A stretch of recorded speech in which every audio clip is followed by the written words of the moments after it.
Lettre de l'émir Khaled à Woodrow Wilson, président des États-Unis d'Amérique, mai 1919.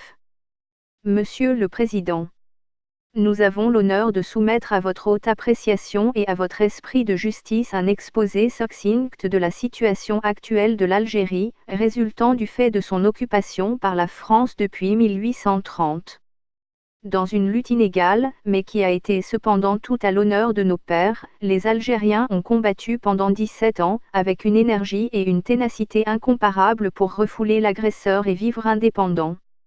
Le sort des armes ne leur fut malheureusement pas favorable. Depuis 89 ans que nous sommes sous la domination française, le paupérisme ne fait qu'augmenter chez nous, pendant que les vainqueurs s'enrichissent à nos dépens. La Convention, signée le 5 juillet 1830 entre le général de Boormant et le dey d'Alger, nous garantissait le respect de nos lois, de nos coutumes et de notre religion. La loi de 1851 a consacré les droits de propriété et de jouissance existants au temps de la conquête. En débarquant à Alger, le 5 mai 1865, Napoléon III lançait un manifeste à la population musulmane. Lorsque, il y a 35 ans, disait-il, la France a mis les pieds sur le sol africain, elle n'est pas venue détruire la nationalité d'un peuple, mais au contraire, affranchir ce peuple d'une oppression séculaire, elle a remplacé la domination turque par un gouvernement plus doux, plus juste, plus éclairé. Nous nous attendions à vivre en paix, côte à côte et en association avec les nouveaux occupants, nous basant sur ces déclarations officielles et solennelles. Par la suite, nous nous sommes aperçus, hélas, à nos détriments, que d'aussi belles promesses ne devaient subsister qu'en paroles. En effet, comme au temps des Romains, les Français refoulèrent progressivement les vaincus en s'appropriant les plaines fertiles et les plus riches contrées. Jusqu'à nos jours, on continue de créer de nouveaux centres de colonisation, en enlevant aux indigènes les bonnes terres qui leur restent, sous le prétexte intitulé « expropriation pour cause d'utilité publique ».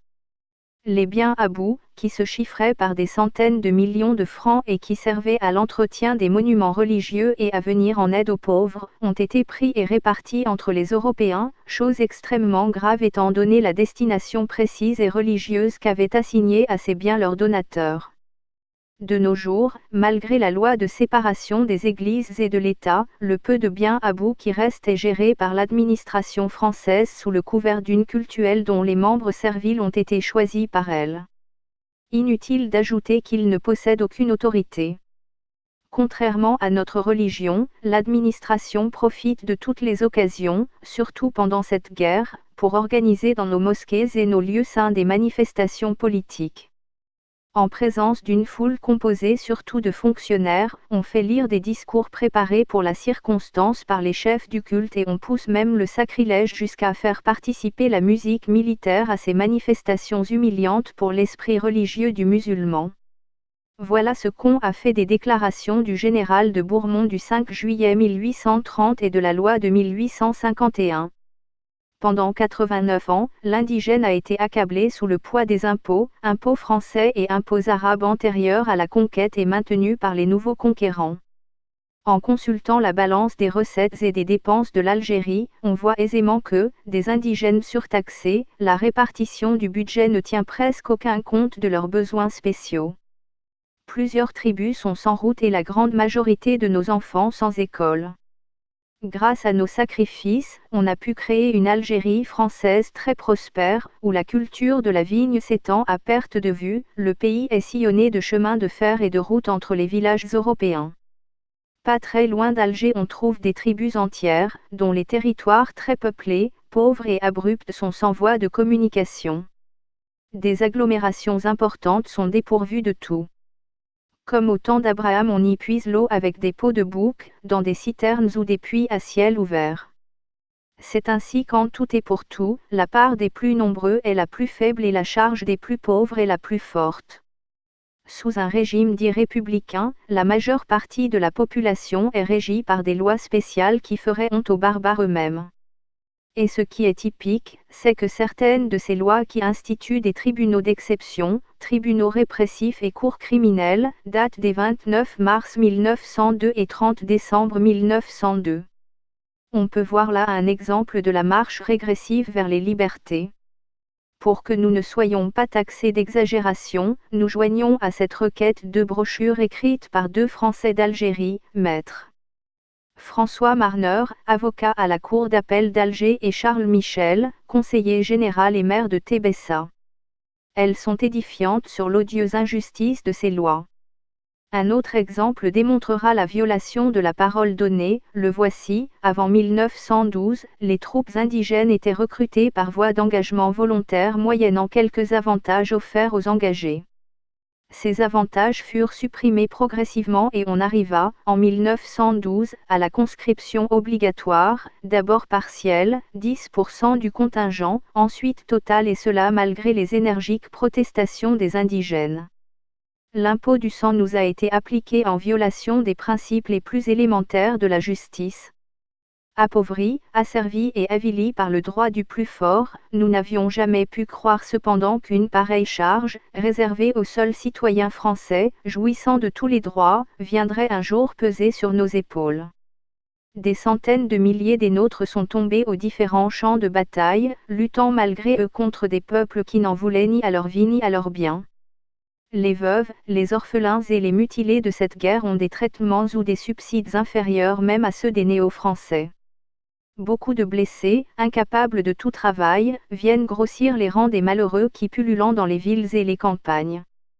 Il est bien facile à l'observateur impartial de constater la grande misère des indigènes. À Alger même, des centaines d'enfants des deux sexes, déguenillés et rachitiques, traînent leur misère dans les rues en sollicitant la charité publique.